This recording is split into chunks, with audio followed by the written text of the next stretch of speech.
dirahmati Allah Subhanahu wa taala, pertemuan ini bagian dari pertemuan rutin yang diadakan oleh Pusat Studi Al-Quran.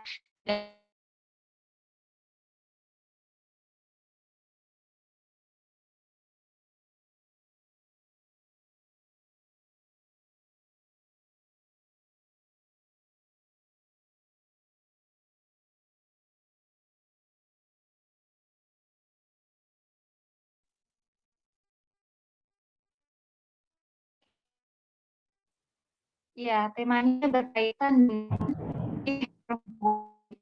Dan ini temanya berkaitan dengan perempuan. Nah, kali ini tema yang akan kita diskusikan adalah berkaitan dengan cara bersuci, bagaimana bersuci, apa bersuci, dan sebagainya. Oke, baik. Bisa dimulai saja. Bismillahirrahmanirrahim. Alhamdulillah. Rasulullah ala dini walau karihal musyrikun. Asyhadu an la ilaha illallah wa asyhadu anna Muhammadar Rasulullah. Allahumma sholli ala sayyidina Muhammad wa ala ali sayyidina.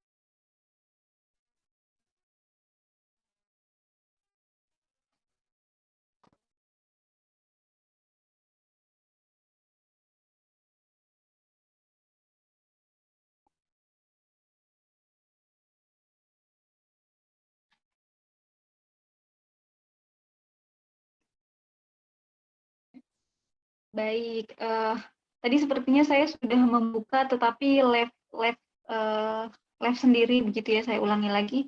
Bismillahirrahmanirrahim. Alhamdulillahirabbil alamin. Arsala rasulahu bil huda wa dinil haqq liyudhhirahu 'ala ad-dini kullih walau karihal musyrikun. Asyhadu an la ilaha illallah wa asyhadu anna Muhammadar Rasulullah. Allahumma sholli 'ala sayyidina Muhammad wa 'ala ali sayyidina Muhammad, amma ba'd. Oke. Alhamdulillah, hari ini kita dipertemukan, diberi kesehatan, diberi kenikmatan sehingga dapat berdiskusi dan bermuajahah di hari yang penuh kebahagiaan dan mendung ini, gitu ya. Maksudnya ini suasananya sangat bagus sekali. Oke, baik. Pertemuan kali ini kita akan mendiskusikan tentang fikih perempuan, yang lebih spesifik tentang tata cara bersuci bagi perempuan. Tata cara bersuci bagi perempuan itu banyak ya. Kalau laki-laki kan berwudu dan mandi, semuanya sama, laki-laki dan perempuan wudu, mandi, dan tayamum, gitu ya. Di dalam Islam bersuci itu caranya ada 3, yakni wudu, mandi, dan tayamum, gitu. Oke, langsung saja Bapak Ibu yang saya hormati.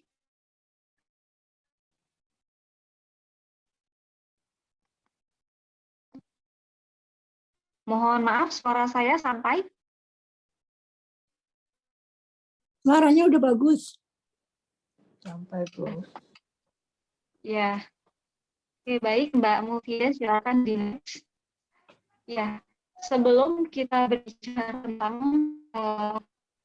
bagaimana tata cara bersuci di dalam Islam, gitu ya, tentunya kita akan membahas pertama kali terkait bagaimana bersuci, apa itu bersuci, apa yang dimaksud bersuci di dalam Islam. Gitu. Dalam Islam, kata bersuci itu sama dengan toharoh. Nah, toharoh sendiri memiliki makna secara bahasa itu bersuci atau mensucikan. Isim maf'ul dari kata toharu ya toharoh. Nah, sementara dari sisi terminologi atau istilah, kita sebut secara lebih detail spesifik adalah cara untuk mensucikan diri. Jadi, cara untuk bersuci. Jadi sebuah kegiatan yang dilakukan untuk mensucikan diri baik dari hadas besar dan hadas kecil. Nah, sementara pendapat ulama lainnya, misalnya kalau dalam fikih itu yang kita rujuk selalu mazhab Imam Hanafi, Imam Syafi'i, Imam Hambali dan Maliki. Nah, menurut Imam Syafi'i, toharoh itu sendiri adalah satu yang dilakukan di mana dengannya itu dibolehkan atau dihalalkan sholat. Sehingga setelah teknologi itu menunjukkan adanya kewajiban bersuci atau toharoh dalam hal untuk berwudu gitu. Karena menurut ini gitu, kata toharoh itu adalah sesuatu yang dilakukan di mana dengannya dibolehkan sholat, sehingga secara tidak langsung Imam Syafi'i menyatakan bahwa belum bersolat berarti harus suci. Caranya dengan apa? Dengan berwudu, gitu ya. Nah, sementara imam lainnya, yakni Imam Hanafi, ya, dalam karyanya, karya fikihnya gitu mengatakan bahwa bersuci adalah sesuatu yang secara sengaja. Mohon maaf, saya masih terputus ya? Putus tidak ya? Masih, Ibu, Ustazah. masih Masih. terputus-putus. Ya, baik.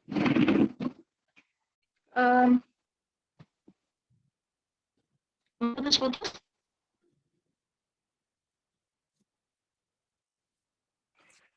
Suaranya masih terputus-putus. Kalau di aku udah bagus. Sudah, Ustazah.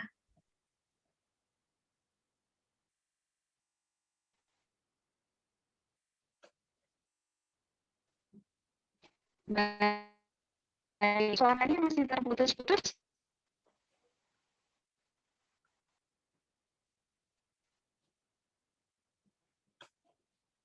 Oke, saya lanjutkan kembali. Jadi, menurut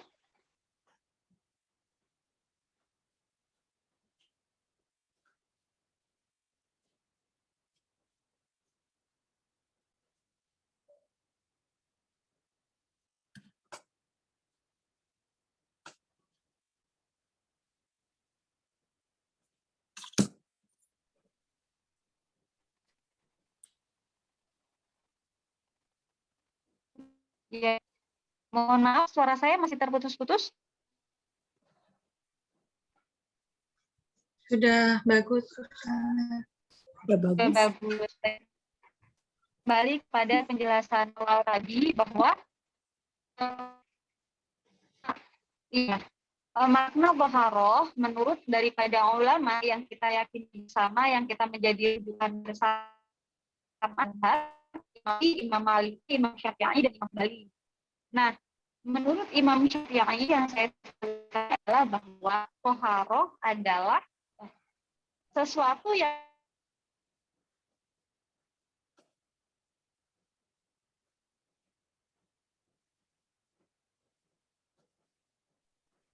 Oh, Ustazah, kayaknya suaranya putus-putus nih. Sekarang hilang.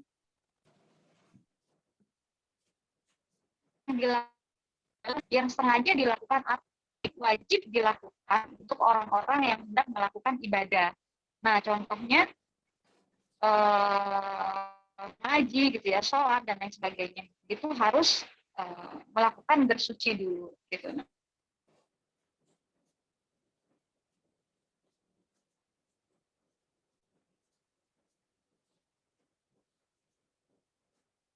Sementara Imam Hambali dan Maliki itu yang dilakukan untuk menghilangkan hadas besar maupun hadas kecil, tetapi tidak secara spesifik menghilangkan hadas dan kecilnya untuk hal-hal apa gitu ya. Tidak seperti Imam Syafi'i dan Hanafi gitu. Secara langsung menyebut bahwa toharoh dilakukan sehingga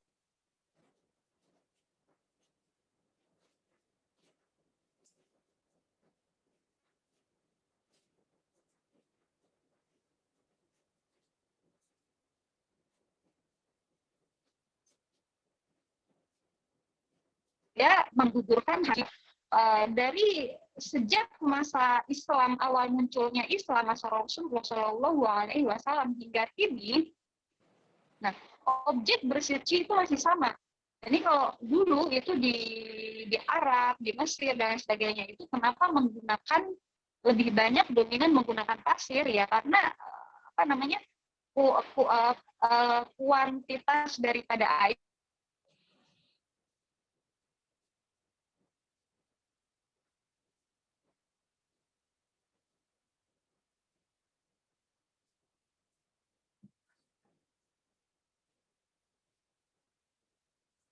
itu tidak lebih banyak daripada air. Tetapi seiring berjalannya waktu, teknologi semakin maju dan lain sebagainya sudah ini, maka saya pikir akses air itu sama ya, maksudnya kuantitas air mau di apa namanya di pegunungan, iya di pegunungan, misalnya di padang pasir dan sebagainya, air itu pasti tersedia.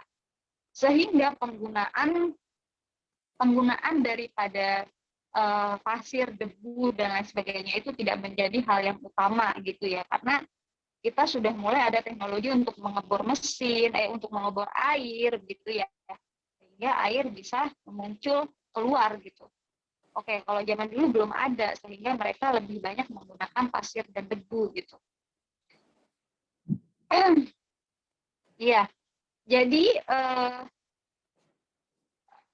karena yang digunakan ini adalah ada air dan ada pasir dan debu, lalu air seperti apa dan pasir jenis seperti apa yang boleh digunakan untuk bersuci. Nah, mohon maaf Mbak Mufidah, next ininya apa namanya screen-nya. Baik, sebentar.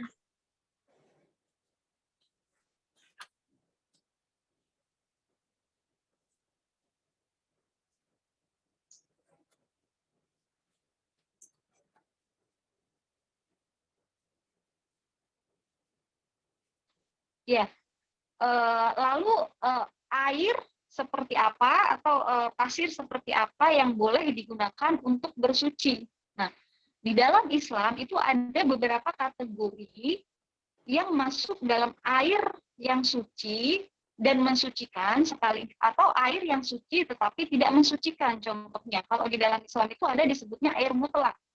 Nah, air mutlak jenis ini adalah air murni yang memang sifatnya itu adalah air. Contohnya misalnya air hujan. Terus air laut, air danau, air sungai, air embun. Nah, itu karena sifatnya itu adalah air dan tidak ya sifatnya adalah air, maka itu disebut air mutlak, itu disebut dengan air yang suci dan mensucikan. Karena air-air tersebut itu adalah air murni yang memang turunnya itu ya dari atas gitu ya. Sehingga itu disebut air mutlak, air yang suci dan mensucikan. Sehingga kalau misalnya kita berwudu misalnya menggunakan air laut, meskipun asin, tetapi karena kategori air tersebut suci dan mensucikan, itu boleh digunakan untuk mandi wajib, boleh digunakan untuk berwudu. Kalau misalnya kita suatu saat tidak menemukan apa namanya air yang biasa kita gunakan, misalnya air pam dan lain sebagainya, air bersih, tetapi karena adanya air laut yang misalnya lengket karena apa namanya karena asin, karena ada bergaram dan lain sebagainya, tapi itu tetap suci dan mensucikan gitu. Itu namanya air mutlak. Nah, bagaimana misalnya air danau yang coklat,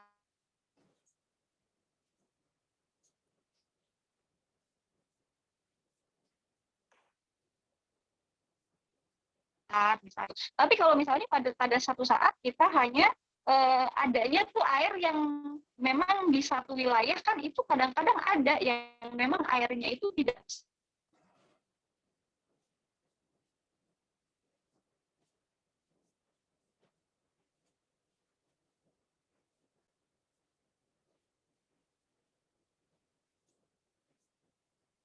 misalnya di wilayah tertentu.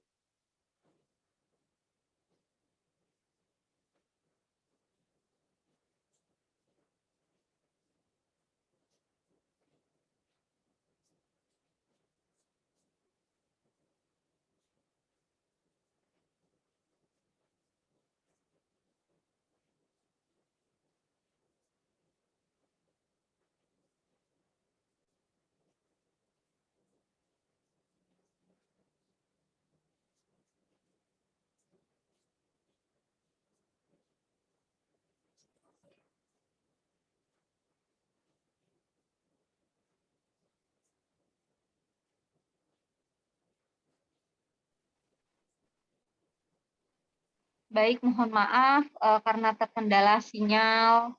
Jadi keluar masuk ini saya. Suara saya terdengar.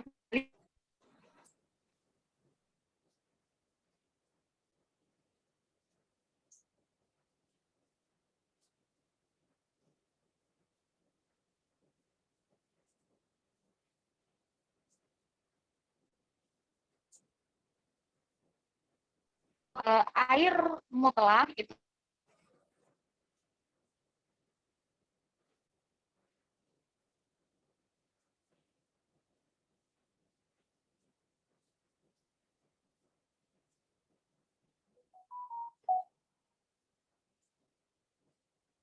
misalnya wilayah yang airnya itu tidak seperti biasa yang kita temukan.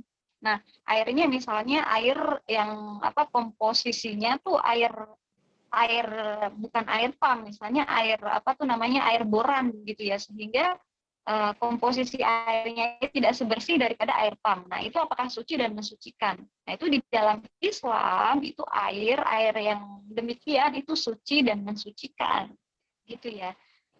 Nah, apa yang disebut selain dari air mutlak itu ada air apa lagi? Ini air saya sebutnya air tidak mutlak. Sebenarnya ini adalah sebutan saya saja air tidak mutlak. Tetapi air tidak mutlak ini adalah sebab daripada air mutlak menjadi air tidak mutlak. Kenapa demikian? Karena misalnya gini, di dalam Islam itu ada aturan tertentu terkait dengan air atau ukuran tertentu air yang suci dan mensucikan. Misalnya ukurannya 360 mili atau 360 liter misalnya begitu. Sehingga disebut sebagai ukuran 2 kulah gitu ya. Ketika air tersebut misalnya tercampur atau misalnya kemasukan sebuah bangkai, misalnya bangkai atau kotoran gitu ya. Nah, kotorannya kita sebut dia misalnya kotoran dari cicak gitu. Nah, ini kalau cicak ini najis ya. Maksudnya kotoran cicak ini najis. Nah, bagaimana kalau misalnya air yang biasa kita buat wudu, mandi dan lain sebagainya itu kemasukan kotoran cicak? Hukumnya bagaimana? Boleh atau tidak? Nah, di dalam Islam karena air ini ukurannya 2 kulah dan kotoran cicak itu tidak seberapa besar kuantitasnya, ya kan? Dan tidak akan merubah sifat bau dan warna daripada air itu, maka hukumnya masih diperbolehkan. Gitu. Sehingga air ini masih suci dan mensucikan. Gitu. Masih boleh digunakan untuk berwudu dan bersuci. Nah, problem lainnya berbeda ketika air tersebut misalnya kemasukan bangkai yang lebih besar daripada najis gitu. Contoh misalnya kan kadang-kala ada tikus misalnya masuk ke dalam air dan dia sudah di bangkai. Ketika bangkai tersebut masuk dalam air itu, meski itu ukurannya 2 kulah misalnya mencukupi untuk berhadas dan bersuci, itu menjadi gugur. Kenapa? Karena ketika masukkan bangkai tentu saja airnya menjadi bau gitu ya, menjadi berubah sifatnya, tidak murni, sudah tercampur dengan kotoran itu, sehingga air ini menjadi tidak suci. Gitu. Nah, contoh lainnya air yang tidak mutlak ini adalah air yang kalau di konteks pesantren itu misalnya begini, di pesantren itu biasa ditemukan kalau misalnya setelah wudhu atau mandi itu ada kolam yang buat cuci kaki, itu namanya bekas ya. Itu hukumnya bagaimana? Bisa nggak misalnya buat berwudhu? Kalau misalnya pada konteks tertentu saat itu air cuma ada di situ dan tidak ada air lagi, bagaimana? Nah, kalau misalnya air bekas berwudu, bekas mandi, dan masih ada di genangan itu airnya menjadi air mustakmal. Jadi airnya itu suci, masih tetap bisa digunakan, misalnya untuk cuci tangan, cuci kaki, dan lain sebagainya. Tetapi tidak mensucikan, artinya air ini suci tetapi tidak menggugurkan hadas besar dan hadas kecil. Ya, tidak bisa digunakan untuk haro atau bersuci untuk berwudu misalnya, untuk janibat misalnya itu tidak bisa, untuk mandi misalnya itu. Sementara itu murni, ada air-air yang biasa kita konsumsi. Seperti apa air itu? Seperti air apa gitu ya, air mawar, air jeruk, itu mereka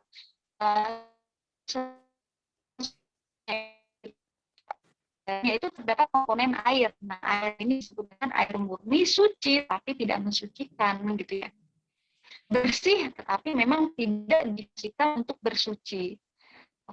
Nah, lain adalah debu pasir. Dan debu pasir yang seperti apa yang misalnya boleh untuk bertayamum, atau misalnya untuk mensucikan diri gitu, selama saat-saat tertentu memang tidak ditemukan air dan memang tidak bisa tersentuh dengan air, misalnya saat dan sebagainya gitu. Nah, ini komposisi ini menurut ulama fikih misalnya Syafi'iyah tidak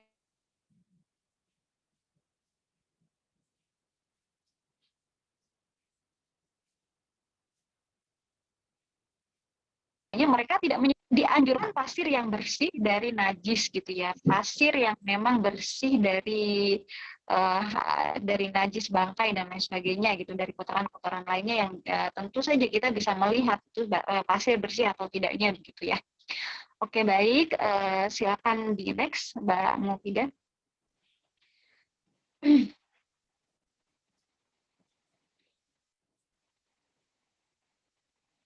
Oke, di dalam Al-Qur'an sendiri gitu, dalilnya apa sih kewajiban untuk bersuci dan bagaimana tata cara bersuci? Kenapa harus bersuci gitu ya? Nah, di dalam Al-Qur'an itu sendiri ada di surah Al-Maidah ayat 6. Ya ayyuhalladzina amanu idza qumtum ila sholati faghsilu wujuhakum wa aydiyakum ilal marafiqi wamsahu bi ru'usikum wa arjulakum ilal ka'bayn. Wa in kuntum junuban fatahharu wa in kuntum marda aw ala safarin aw jaa ahadun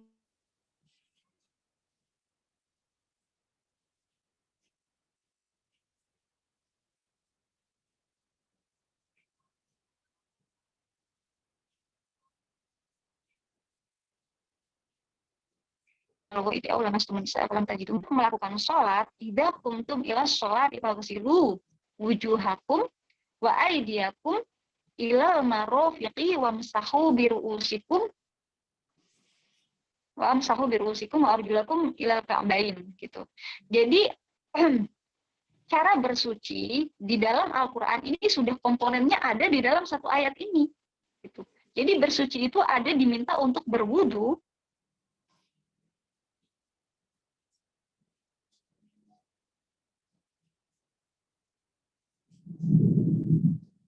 Idza kuntum ila sholati faghsilu wujuhakum fatahharu. Nah, ketika kalian misalnya dalam posisi junub, maka mandilah. Wa in kuntum mardu aw ala safarin aw jaa ahadun minkum minal ghaiti aw lamastumun nisaa falam tajidu ma'an fatayammamu. Nah, jika kalian sakit atau dalam perjalanan dan lain sebagainya, ketika tidak memperoleh air, maka bertayamum. Sehingga perintah-perintah daripada untuk berwudu, mandi, dan bertayamum ini ada di dalam ayat ini. Di dalam surat Al-Maidah ayat 6. Gitu. Nah, bagaimana kemudian tata cara berwudu yang benar di dalam Islam? Mohon maaf, Mbak Mufidah, silakan di next. Oke. Melalui kita melihat penafsiran ayat ini itu dalam realitasnya itu tata cara berwudu gitu ya. Misalnya tata cara mandi itu pasti ada perbedaan gitu. Nah, menurut saya, hemat saya dari perbedaan inilah sebenarnya Islam itu muncul bisa dilihat lebih indah dan dapat diterima tanpa mengurangi perbedaan dasarnya. Karena meskipun berbeda tetapi tetap ada dalilnya gitu. Karena pada waktu-waktu tertentu Rasulullah SAW pun pernah melakukan hal yang demikian. Misalnya begini, contohnya ketika berwudu, misalnya. Kadangkala gitu, tanpa kita sadari sebenarnya ya, kita sebelum masuk ke dalam perbedaan itu, tanpa kita sadari kadangkala kita misalnya mengusap kepala itu kalau sedang buru-buru misalnya, atau sholatnya itu sholat tidak di dalam rumah, misalnya sholat di dalam, misalnya di musola mana gitu, yang kita dalam kondisi terburu-buru, dan wudhunya pasti nggak yang mengusapnya itu nggak yang setengah ini ya, nggak yang seperti Imam Syafi'i misalnya, ibu-ibu sekalian misalnya yang mazhabnya Syafi'iyah misalnya, yang harus setengah sebagian kepala. Tetapi kadang-kala kalau misalnya kita buru-buru misalnya, itu bisa juga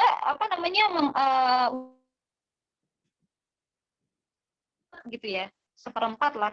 Yang penting selama si rambut dan lain sebagainya itu meskipun sehelai kena, itu kalau menurut Imam mazhab Hanafi itu tidak apa-apa gitu. Nah, di dalam sholat, di dalam berwudu maksud saya, itu yang menjadi perbedaan paling ini itu adalah cara mengusap ini kepala, apakah sebagian atau setengah atau misalnya semuanya kalau menurut Imam mazhab Hambali dan Maliki begitu.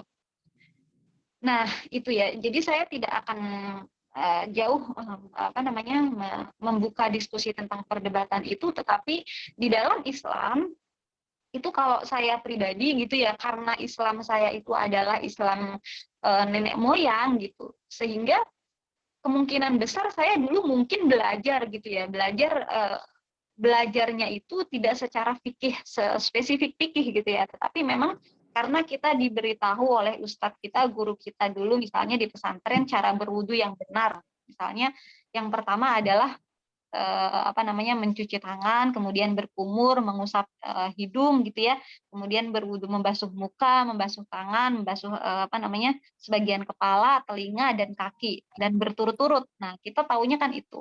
Tetapi di dalam Islam sebenarnya yang wajib itu adalah hanya niat, ya kan?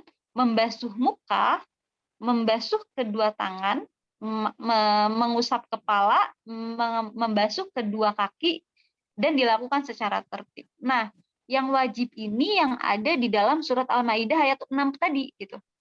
Idza qumtum ila sholati faghsilu, membasuh muka, wa aydiyakum ilal marafiqi wamsahu biru'usikum wa arjulakum ilal ka'bain. Sehingga sebenarnya di dalam berwudu itu yang wajib dilakukan itu hanya niat membasuh muka, kemudian membasuh kedua tangan gitu ya sehingga siku, kemudian mengusap kepala, membasuh kedua telapak kaki dan tangan. Nah, selebihnya apakah itu boleh dilakukan? Ya, dianjurkan dilakukan karena itu sunnah Nabi misalnya. Nah, sunnahnya Nabi ini seperti apa berwudu? Mencuci kedua tangan. Karena bagaimanapun ketika hendak sholat, seluruhnya badan kita, tubuh kita itu harus suci.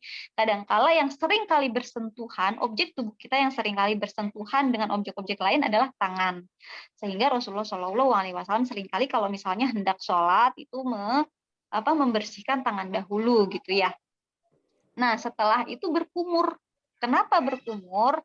Karena sebenarnya gini, Rasulullah SAW ketika mau sholat itu disaksikan selalu gosok gigi, kalau bahasa kita gosok gigi ya, kalau dulu tuh bersiwak. Nah, maka digantilah oleh kita karena saya pikir kalau misalnya gosok gigi setiap hendak mau sholat itu kan tidak mungkin ya, karena itu tidak baik, karena tidak baik digunakan 5 kali sehari kalau misalnya kita gosok gigi dengan odol gitu ya, bahan-bahan kimia juga gitu. Maka digantilah dengan berkumur gitu. Setelah berkumur, kenapa misalnya harus membersihkan nih hidung gitu ya? Kenapa ya? Itu karena sunnah Nabi. Kembali kepada bahwa ketika kita menghadap Tuhan, maka seluruh tubuh kita itu harus dalam posisi suci, bersih dan suci, sehingga misalnya membasuh hidung,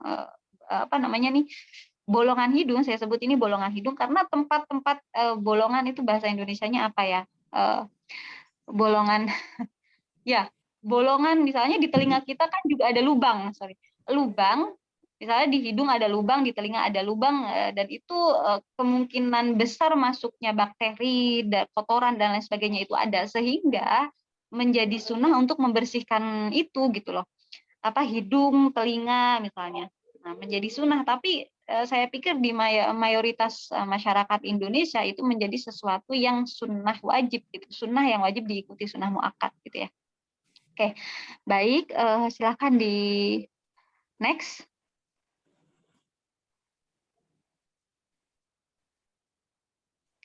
Mohon maaf, di next Mbak Mufidah.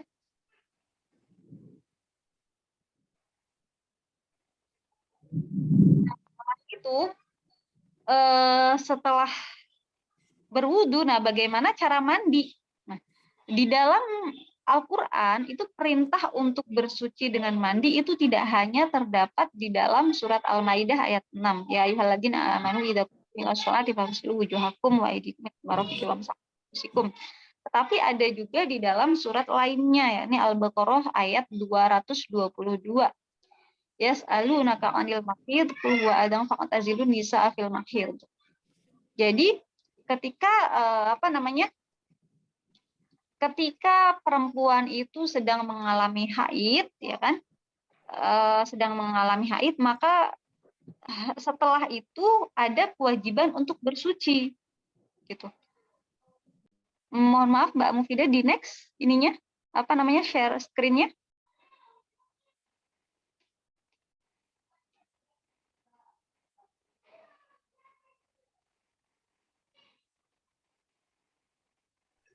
Maaf, bagian yang mana? Bagian yang apa tadi? Saya sampai mana tadi? Bagian mandi.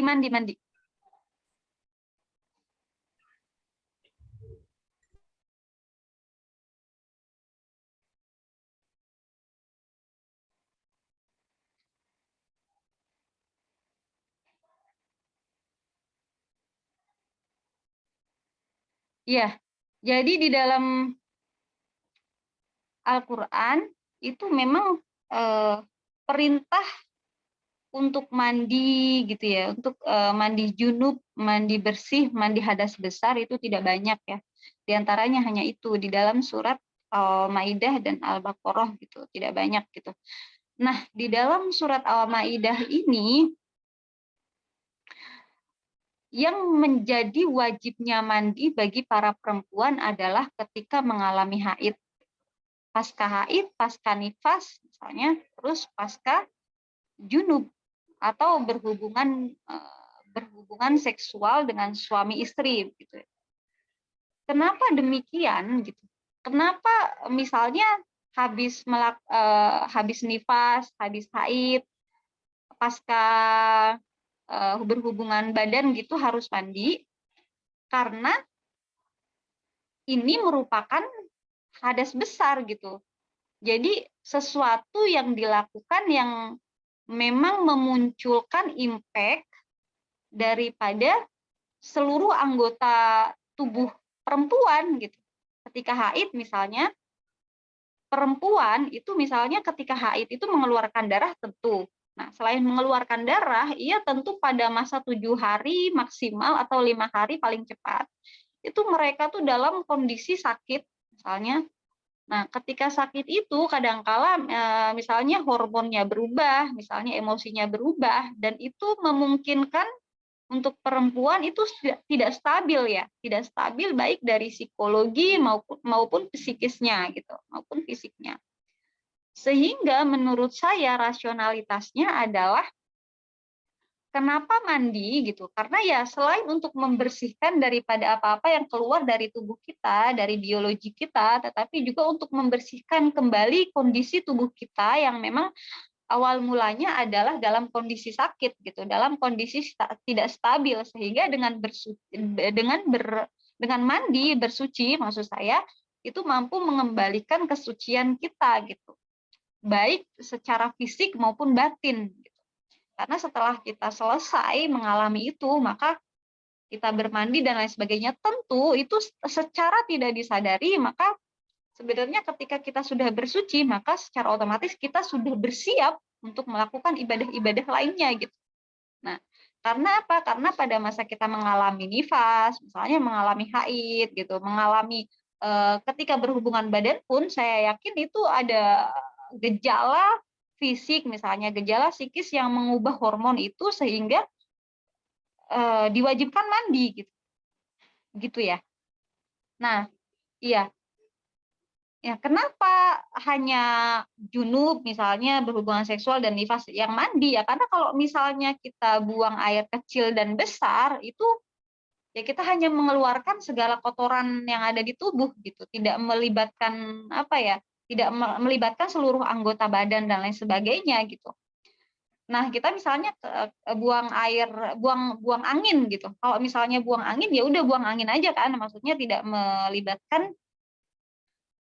melibatkan seluruh anggota tubuh ya, buang angin pada objek-objek tertentu aja, buang angin gitu ya, buang air kecil, sehingga hal itu disebut sebagai hadas kecil yang tidak perlu mandi, cukup dengan berwudu gitu. Untuk mensucikannya itu cukup dengan berwudu gitu.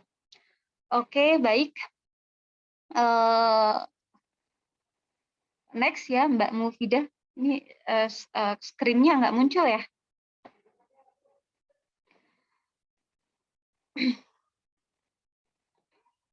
Mohon di next ya Mbak Mufidah, minta tolong.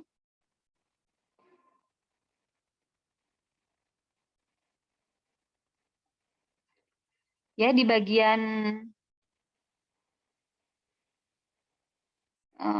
sebentar, di bagian yang ini. Nah ya, oke. Nah, ini saya mengutip daripada penelitian terkait tentang apa namanya gejala dan keadaan perempuan ketika mengalami haid, misalnya mengalami nifas. Tetapi saya tidak cantumkan ini apa perempuan yang mengalami pasca berhubungan seksual gitu ya. Ini lebih kepada yang haid, nifas gitu ya. Karena pada kondisi perempuan misalnya WHO menyebutkan bahwa 90% wanita di dunia itu mengalami nifas dan junub mengalami haid gitu. Saya lupa di sini. Perempuan mengalami haid, nifas dan junub gitu. 90% perempuan mengalami itu gitu. Nah, sehingga apa namanya? Ketika mereka mengalami itu gitu, itu melibatkan kondisi fisik, psikis.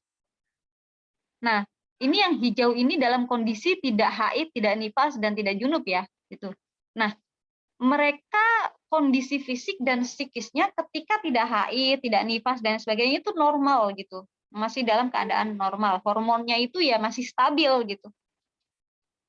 Sehingga ya ketika masih dalam keadaan stabil ya mereka tidak misalnya emosional dan lain sebagainya, tidak cenderung marah gitu ya. Ya pokoknya tidak apa namanya tuh tidak emosional, bukan maksud saya emosional yang negatif ya, tapi kan semua perempuan mengalami itu gitu loh, tidak bisa mengetahui, mengidentifikasi kenapa gitu. Tetapi memang karena kondisi fisik dan psikisnya itu berubah pada masa haid, junub dan nifas gitu. Fisik, psikis, kesehatan biologis itu tidak stabil. Nah, pada masa itu misalnya WHO menyebut bahwa 12% wanita di dunia itu mengalami kondisi yang berat.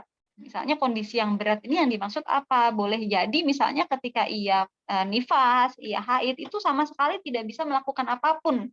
Yang ia bisa lakukan hanya misalnya bed rest begitu ya dan lain sebagainya. Itu dalam kondisi berat, karena seberat itu mereka tidak bisa melakukan apapun. Nah, ada yang merasakan dalam kondisi sedang. Nah, dalam kondisi sedang ini mereka bisa banyak gejala ya, misalnya cukup emosional, terus misalnya sakit perut atau sakit tubuh-tubuh, pegel-pegel dan lain sebagainya itu sehingga menyebabkan mereka ada perubahan hormon, ada perubahan biologis, ada perubahan psikis itu. Nah, sementara yang ringan, meskipun ringan, tetapi mereka masih merasakan gejala-gejala itu. Nah, ini menunjukkan bahwa sebenarnya seluruh perempuan itu merasakan itu, tetapi dengan kadar dan ini yang berbeda gitu, dengan kadar dan pengalaman yang berbeda gitu, karena tidak semua organ tubuh kita merasakan hal yang sama dengan yang lainnya gitu, meskipun kasusnya itu sebenarnya sama, tetapi relatif berbeda, ringan, berat dan sedangnya begitu. Oke, next, Mbak.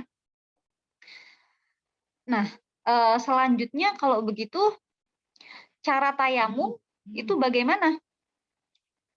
Nah, di dalam Islam sendiri sebenarnya tayamum itu boleh dilakukan dengan syarat dan ketentuan yang berlaku. Nah, syarat dan ketentuan berlaku ini bagaimana? Nah, ketika misalnya seseorang di dalam perjalanan, misalnya. Karena pada saat perjalanan kita harus sholat, tetapi tidak ada air pada saat itu, dan misalnya kita tidak menemukan musola terdekat, sementara waktu sholat sudah mepet dan lain sebagainya, maka para ulama bersepakat bahwa boleh tayamum pada saat kondisi tertentu. Nah, misalnya seseorang memiliki penyakit atau sedang sakit yang memang dilarang untuk terkena air gitu, sehingga boleh bertayamum gitu. Atau misalnya seseorang tidak dalam keadaan sakit, tidak dalam perjalanan, tetapi ia tidak punya stok air, misalnya di pegunungan misalnya itu. Air itu ya, kalau di kondisi pegunungan yang sulit air itu, kadang-kadang air itu mesti ngambil dari tempat yang sangat jauh, dan mereka tuh punya stok air untuk masak, untuk mandi, untuk dan lain sebagainya. Nah, kadang-kala air itu pun kering, ya, nggak ada air gitu. Nah, bagaimana kalau misalnya stok airnya itu tipis, dan itu kalau misalnya tidak ada air itu kita tidak bisa minum, misalnya tidak ada stok untuk minum, tidak ada stok untuk masak, nah maka boleh dilakukan tayamum. Begitu. Nah, caranya seperti apa ya? Ya, yang pertama adalah niat. Bagaimana niatnya? Nawaitul istibahati tayamumi fardu lillahi ta'ala. Gitu, saya niat bolehnya bertayamum untuk melaksanakan sholat wajib karena Allah Ta'ala. Gitu. Nah, cara tayamumnya ini bagaimana? Cara tayamumnya bagaimana, Bapak Ibu ibu-ibu sekalian? Nah, cara tayamumnya ya yang seperti kita ketahui bersama bahwa bertayamum dengan menggunakan debu yang bersih begitu. Nah, caranya bagaimana? Kita tempelkan kedua tangan kita ke debu tersebut ya. Udah, lalu kita basuhkan ke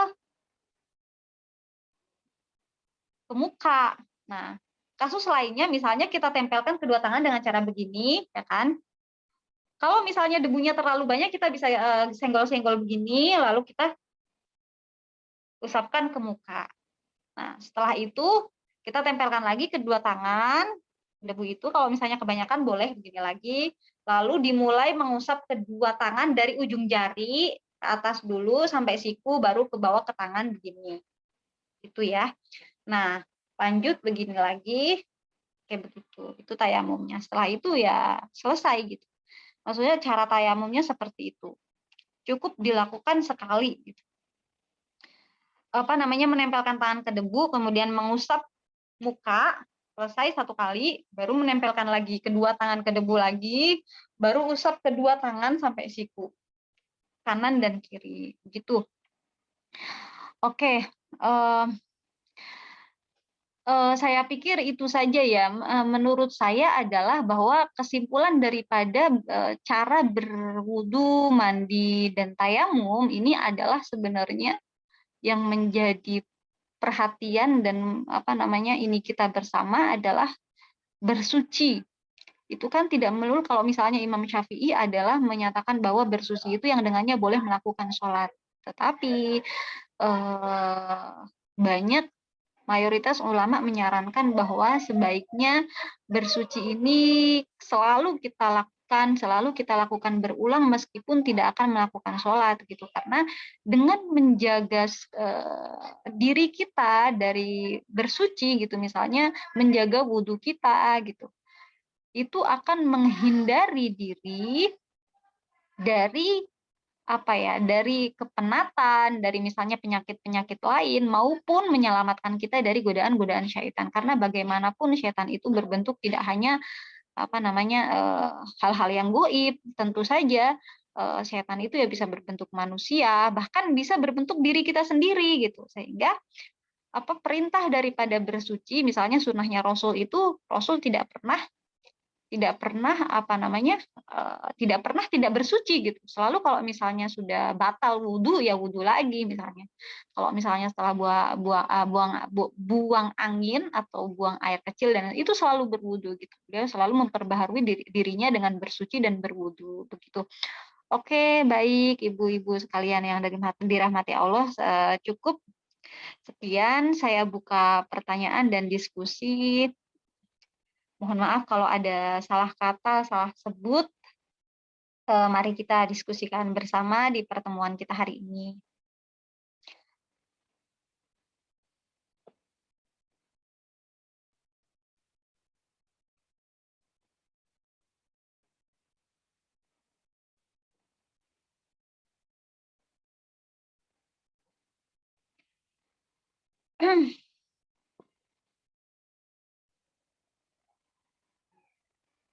Oke, baik. Ada pertanyaan dari ibu-ibu sekalian?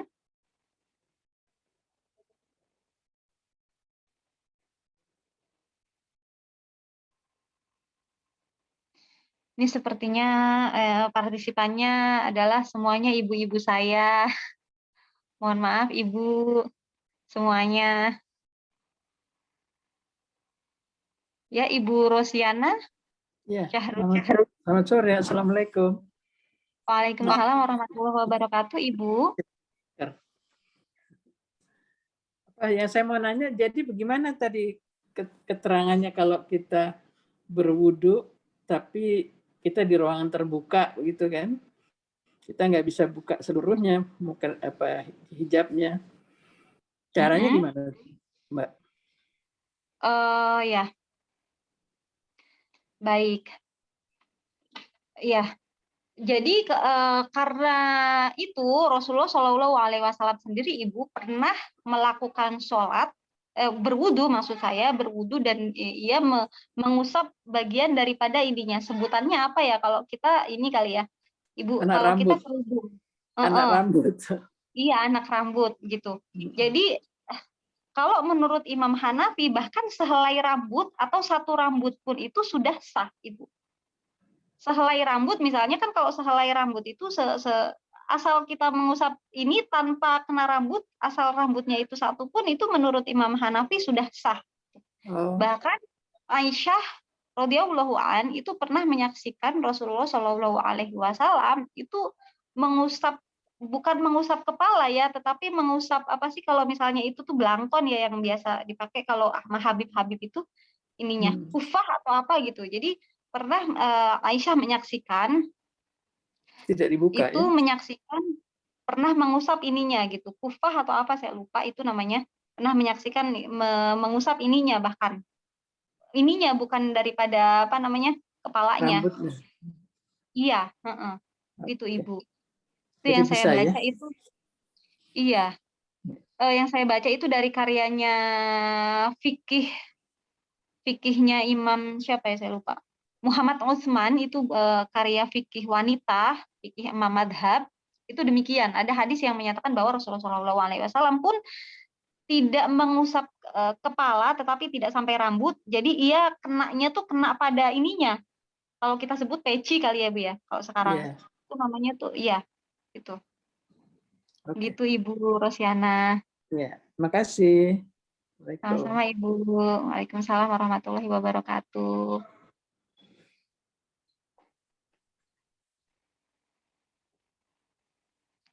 Oke, baik. Ada pertanyaan lagi yang bisa didiskusikan bersama?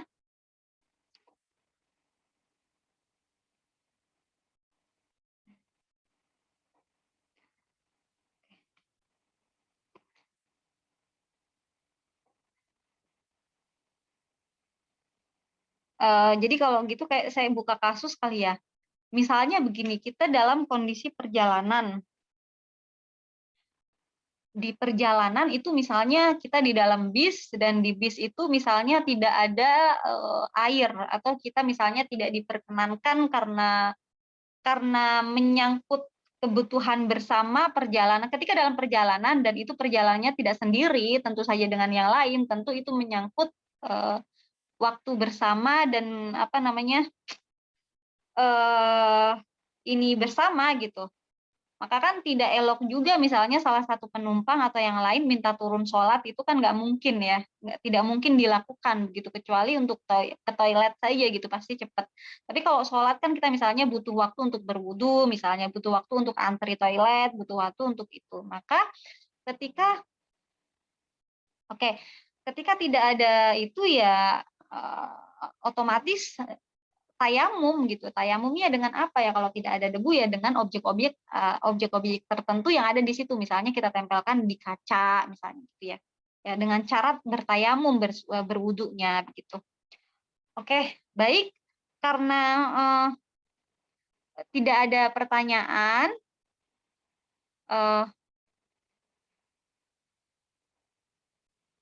oke.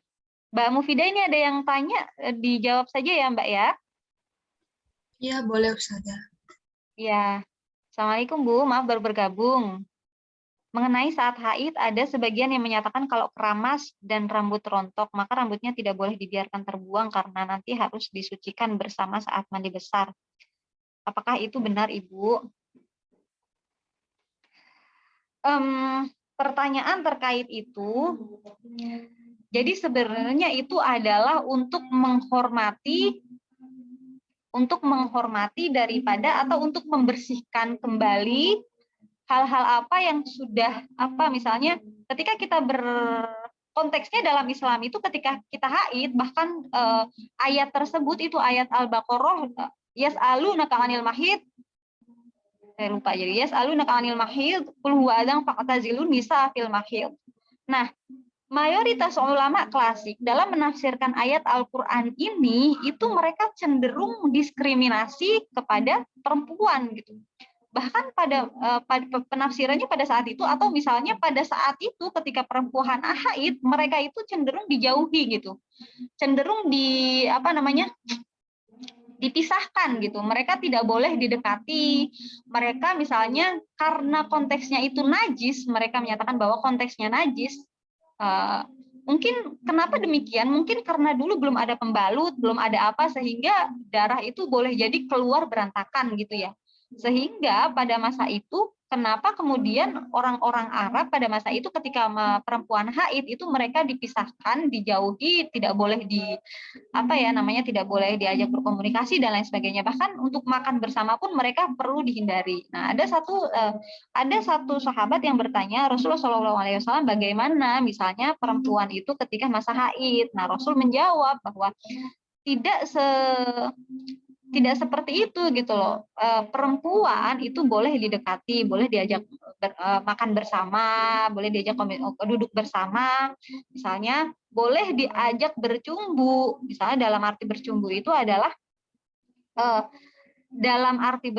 ya boleh misalnya melakukan ciuman atas selama tidak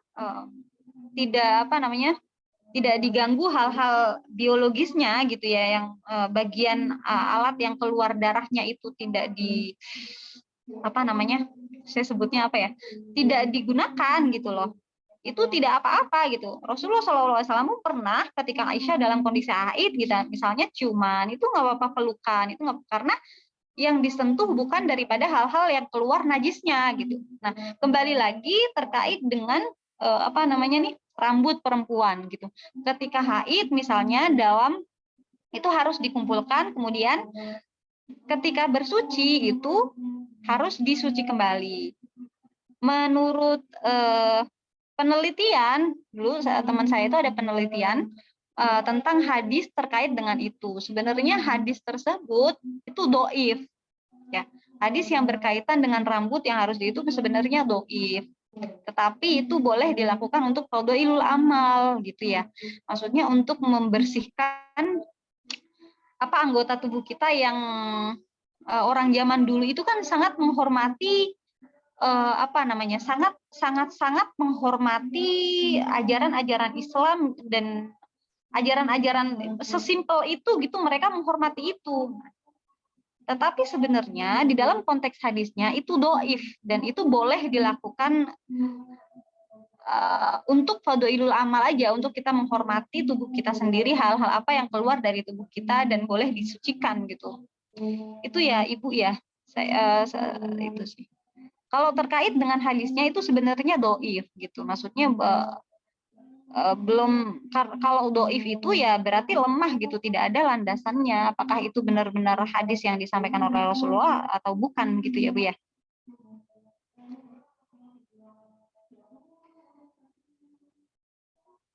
Baik, terima kasih Ibu.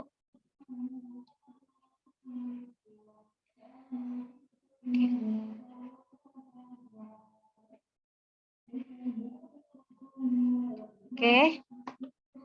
Ada pertanyaan lagi?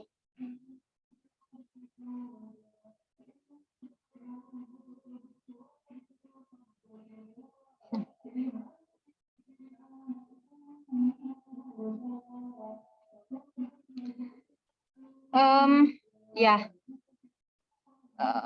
begini. Sebenarnya saya sendiri itu tidak menemukan terkait dengan potong kuku dan lain sebagainya gitu ya. Bagaimanapun dalam konteks modern kini saya pikir bukan tidak boleh saja melakukan potong kuku karena itu berkaitan dengan kebersihan dan kesehatan kita semua gitu loh. Kalau misalnya kuku kita sudah panjang dan kita saat itu haid, kita tidak nyaman dan tidak merasa bersih, tidak merasa sehat, ya itu boleh-boleh saja dilakukan untuk potong kuku, Ibu. Gitu ya. Seperti halnya yang tadi itu, misalnya rambut kita gitu harus dikumpulkan dulu, yaitu karena hadisnya doif gitu. Begitupun dengan potong kuku itu.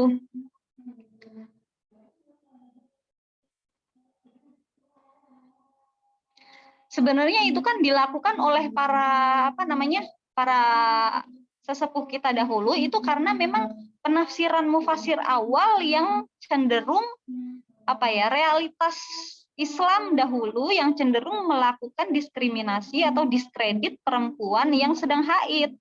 Sehingga apapun misalnya ketika perempuan haid ya semuanya itu najis gitu loh.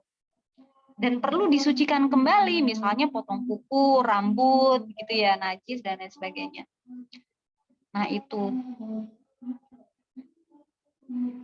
Tetapi karena sebenarnya hadisnya tidak sahih gitu, ya, hanya fadhailul amal atau melestarikan budaya atau bagaimana ya. Tapi menurut saya pribadi dalam fikih Islam itu ya boleh-boleh saja melakukan potong kuku ketika haid gitu, karena itu untuk untuk menjaga kesehatan kebersihan kita, karena bagaimanapun kebersihan itu juga kan sebagian dari iman gitu. Kalau misalnya kita sudah kotor tangan-tangannya dan lain sebagainya dan itu perlu dipotong ya menurut saya tidak apa-apa. Begitupun misalnya kalau kita haid keramas tidak masalah gitu.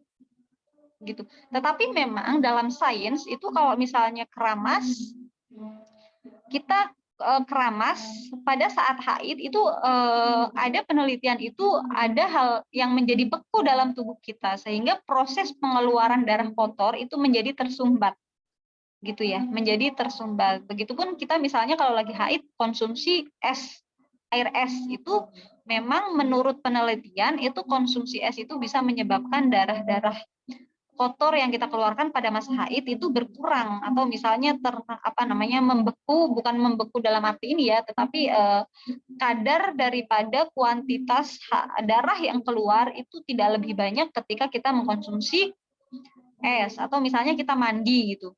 Karena kan pada saat kita haid itu seluruh badan dan lain sebagainya itu tubuh kita itu hangat ya, warm. Karena kita memproduksi darah itu. Tapi kita kalau misalnya keramas menjadi lebih dingin gitu. Itu saya pernah baca itu gitu. Kalau misalnya ketika perempuan haid dan keramas itu menyebabkan darahnya itu keluar lebih sedikit gitu daripada yang tidak keramas gitu. Oke, baik.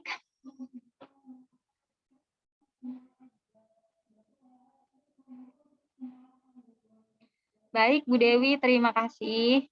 Semoga hari ini membuka pengetahuan kita bersama. Saya juga masih sama-sama belajar. Begitu. Oke, baik ibu-ibu yang dirahmati Allah Subhanahu wa taala. Kalau tidak ada pertanyaan lagi, bisa kita sudahi bersama diskusi kita hari ini.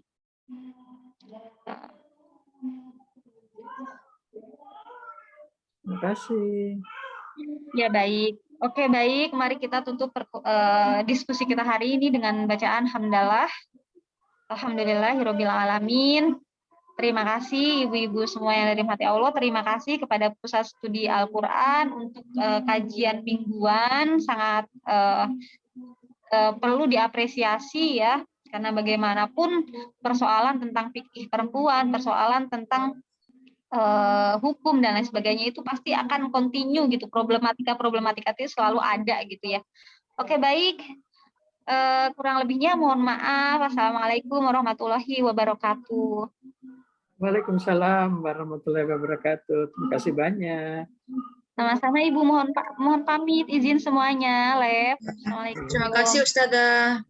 Ya, sama-sama. Terima kasih hasilnya dan sharingnya.